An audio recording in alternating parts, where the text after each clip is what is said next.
오늘 우리가 함께 나눌 하나님의 말씀은 욥기 38장 1절로 2절입니다. 그때 여호와께서 폭풍우 가운데에서 욥에게 말씀하여 이르시되 무지한 말로 생각을 어둡게 하는 자가 누구냐. 아멘. 친구들에게 자신의 무고함을 변론하던 욥은 결국 하나님께 호소하기 시작했습니다. 왜 이런 일이 일어난 것인지, 도대체 내가 무슨 잘못이 있다고 이런 고난을 나에게 주시는지 하나님 한번 대답해 주십시오. 이런 태도였죠. 31장 35절을 보면 전능자가 내게 대답하시기를 바라노라 이렇게 기록되어 있습니다.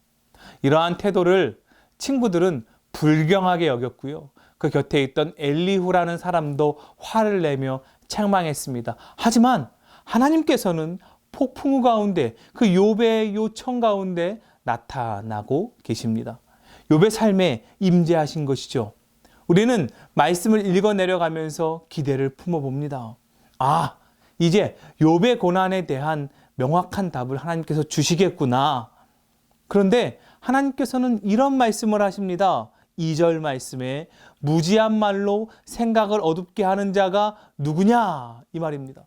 과연 너란 녀석이 누구이기에 잘 알지도 못하고 허탄한 말로 하나님께서 세계를 이끌어 가시는 섭리와 계획에 대해 의심하느냐라는 그런 물음이십니다. 욥이 계속해서 자신의 옳음을 주장하면서 하나님께 따지고 드니까 하나님께서 질책부터 먼저 하시는 것이죠.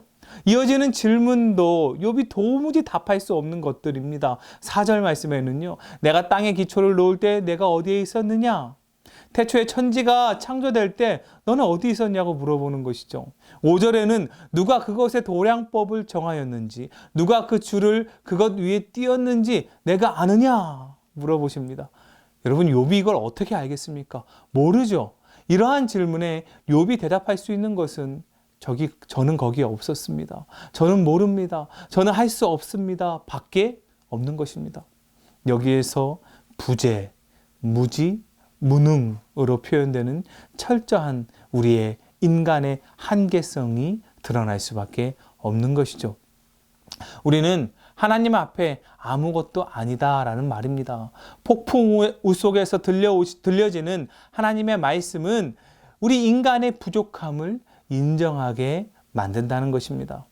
욥기를 쭉 읽어가다 보면요.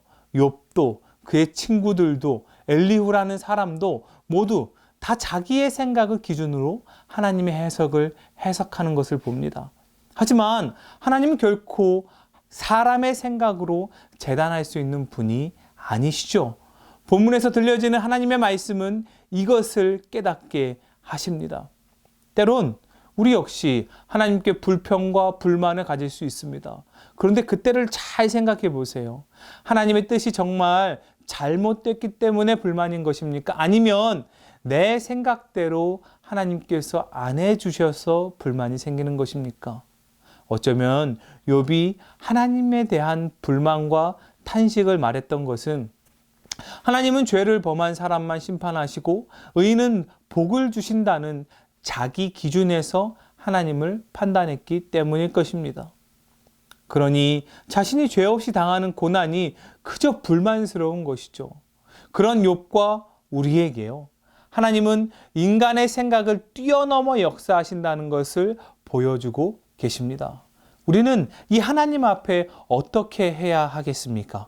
우리의 생각과 우리의 기준대로 하나님을 판단하는 것이 아니라 하나님의 뜻 앞에 겸손한 태도로 엎드리는 것이 더 옳을 것입니다.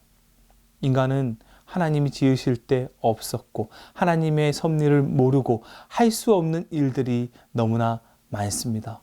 하지만 하나님은 하시는 분이십니다. 우리가 그분 앞에 겸손해야 될 이유입니다.